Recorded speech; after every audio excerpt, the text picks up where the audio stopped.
Les gars, je suis toujours au Sénégal et là on va visiter le musée sur l'histoire du prophète Mohammed. Il a été inauguré avant-hier, ça veut dire que vraiment on est dans les tout premiers visiteurs de ce musée, ça va être incroyable. Là les gars, vous voyez l'entrée, c'est magnifique, c'est une sorte de sphère et en fait faut savoir que ce musée a été fait en collaboration avec l'Arabie Saoudite. Du coup dès l'entrée, drapeau du Sénégal, drapeau d'Arabie Saoudite, le roi et le prince héritier d'Arabie Saoudite et le président du Sénégal, c'était vraiment magnifique pour le coup. Après quand on rentre, il y a une sorte de petit salon comme ça, on peut attendre des guides qui veulent nous expliquer etc. avec des petits trucs genre la Muslim World League et tout, et on arrive directement sur la biographie. Ça commence par les 99 noms d'Allah et l'arbre généalogique du prophète avec plein d'éléments, etc. Ce qu'il faut savoir, c'est que tous les tableaux sont interactifs, c'est tactile, etc.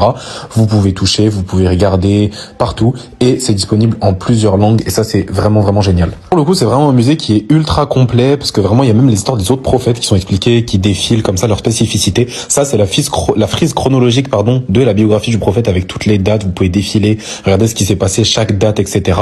Ça, c'était un truc qui montre en 3D les éléments avec lesquels ils se battaient à l'époque, les sacs, les armures, etc. Vous pouvez tourner, les voir.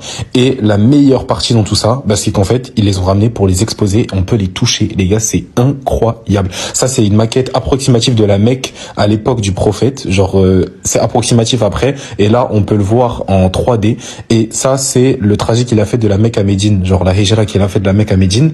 Avec une maquette de Médine juste à côté, une maquette approximative. Je le précise et eux aussi l'ont précisé parce que c'est pas une science exacte, on sait pas exactement, mais c'est en fonction de tous les trucs qu'ils ont pu récolter.